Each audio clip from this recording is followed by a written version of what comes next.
guys, it's Holly here. It is day 2 of Gamescom. I'm with the whole team. Again, I'm with Nath, Rob and Dave, and we're going to be talking through what we've seen today, what was really good, what we've all enjoyed. For us today, it's mainly been all about first party, so it's been PlayStation 4, full on. So since you made it through last night, because we said at the end of yesterday's video that you might not. Oh yeah. You can go first. That's fine. Dave has survived. What would you like to know? What was your favourite? What was the favourite game out of everything we've seen today? So much good stuff today, and I came top in the multiplayer match that I played with Rob on Killzone. Not just with but Rob. he can tell you that like, against Rob, and against the developers.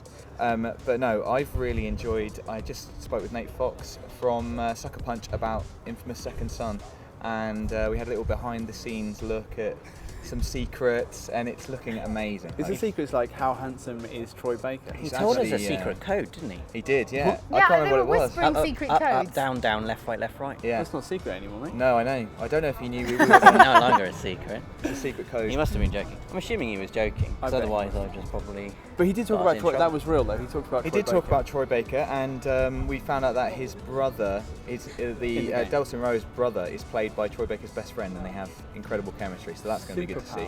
But mostly, he was talking about the touch controls of the DualShock 4 and how amazing they are. And they were saying about how Infamous Second Son is all about big powers and big explosions, blah blah blah, blah. And the face buttons and the triggers are taking care of all of that. But then sometimes they want to bring it down and make it really subtle. They use the touchpad and stuff like there was like a little sort of mini game where you had to like scan your finger, and like to a melee takedown you have to use both fingers to sort of strangle a man. Cool. Which is great. That's how I do it. Really realistic, Rob was telling me. Yeah, and it just looks incredible. Also, we just saw a bit more of the world, which is beautiful and really detailed. Yeah. And also, I think like it was finally confirmed to us that Delson Rowe can if he finds other super-powered people. He's like Psylocke from Heroes. He is, yeah. He can sucked take some them. powers out of a neon sign. He did. Well, that was after meeting that lady.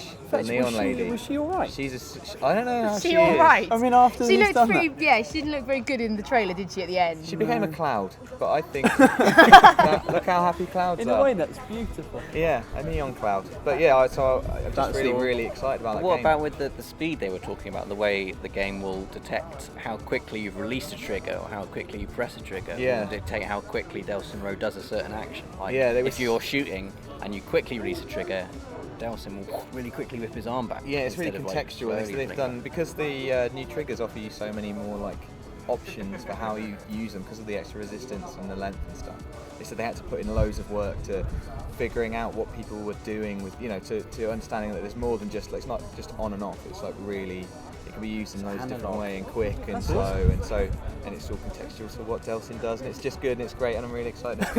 And it's good. Yeah. Okay, I'm gonna go to Nathan. I'm looking straight at him. So Nathan, because I'm looking directly at you. Well, we saw the Get order. It right. Yeah, all right. The order 1886 with the guys from Ready at Dawn and Rue, who's the CEO there, and he came over. They didn't have like gameplay yet. They had some tech demo stuff, and it was obvious that they wanted to show it, and they wanted because it's coming next year. Yes. He suggested about a year or so. I'd imagine kind of end of next summer maybe.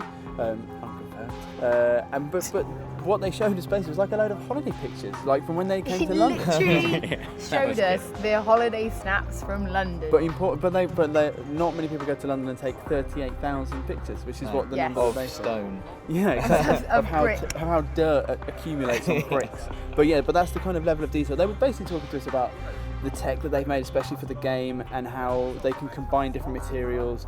Not as exciting as gameplay, but in terms of how they've decided to build a world. And then the tech areas had kind of some like demo levels. And they were talking about how much they loved the underground and how much they wanted their London not just to replicate how it looked, but the feel of the place and the flow of the place. And the areas that they showed, like, I know nothing about this game, but I'm really excited. Yeah, I've been hyped for it. I was a bit upset that we didn't see like full gameplay. Yeah. The tech demo was really cool because they've built the Able engine. And the Able engine is able to map textures in a way like you were taking notes, weren't you? I was taking notes. I have a little notebook and I write everything in because I thought I was going to be able to interview them. So I was getting ready, but I'd love to know if they come up with the engine first or the name first. Yeah. You know what I mean? This is quite an Able engine. It needs to do A, B, L, and E. Right, we'll work it out. But yeah, I was. It looked really good, but I was a bit upset that we didn't see actual gameplay. Yeah, there's more coming, you can tell. And also, like, I guess the pace of development, one of the things they mentioned was they're a small studio. You know, they're like 95 people working on the game, and they've been working for a long time on kind of PSP, on the God of War games they made are amazing. So I've got total faith in them, but obviously they're not like a Ubisoft Montreal. They're not just going to crank out like a huge blockbuster every year. It's coming. And they missed out on PS3 as well, didn't they? So they haven't even got that kind of that scale coming up. Yeah, they've been 10 years they've been working in partnership with Sony and PlayStation. That's crazy. It's like 10 years in 2 weeks. Ready at Dawn have been with us, which is kind of crazy. Yeah. What about you, Rob? It's on to you like? Now, no pressure. Yeah, well, Dave's already spoiled, hasn't he? But yeah. It was a simple lampoon, Rob. I got my first hands-on with the multiplayer in Killzone Shadowfall. Which was this is the first time they've talked about it, right? Yeah, the first time they've shown the multiplayer, and they've kind of condensed the classes, so they've only got 3 classes now. They've added I can understand. Yeah, there you go. You've got like assault, right? I'm sure you can work out what that means. Yeah, shooting. They've got scout, which is kind of like running and shooting, and the cloaking and sniping. Yeah, I and was going to say that. Support. Was it support? Support, yeah. So, yeah, medics. Engineer class. Yeah, of course. I tried to be a scout. It was really rubbish, so I just went with assault. Just went around shooting people. But I was really, really good, and I got a kill streak of 7 in my first match, which I was really pleased about. Not enough to beat Dave. Then it turns out I didn't even know we were playing against each other. I thought we were playing against people from, Guerrilla. That's how developers. good Dave was. Yeah. And, thanks, Rob. But I thought, that they were kind of letting us get a feel for the guns and then letting us win. There's a few situations where I could tell the man I was fighting wasn't really giving it his all. I was like, I've missed you. Shoot me in the head, please. But yeah, the guns felt really, really good. It feels a bit lighter than Killzone used to feel, which some people, it has been a hefty die-hard fans of the heavy clunkiness might be a bit sad. It's what used to set it apart, but it still feels heavier than your CODs or your Battlefield. But tell me it's about a bit more snappy. Because on the conference yesterday, Shuhei Yoshida started the conference using the UI and then playing the game, and I was like, "There's no way that's live." That was live, but apparently it was confirmed by the game director of Killzone Shadowfall himself that was a live. But tell me about the. I love the idea, yeah. And apparently they had a rehearsal before, and he was on the phone to the guys in Amsterdam who make Killzone, saying, "Whatever you do, don't shoot Shu." Because apparently in the rehearsal, Shu ran up the stairs. The first thing he did is someone shot him in the head. Just imagine that at the conference. Hi guys. Oh shoot! I've just joined my multiplayer I game. was worried about the quality of the people that he was playing on stage. A lot of them were kind of turning their back on. Side-stepping. But then if you play games with your boss, you could see it was live. The way when he pressed join, it didn't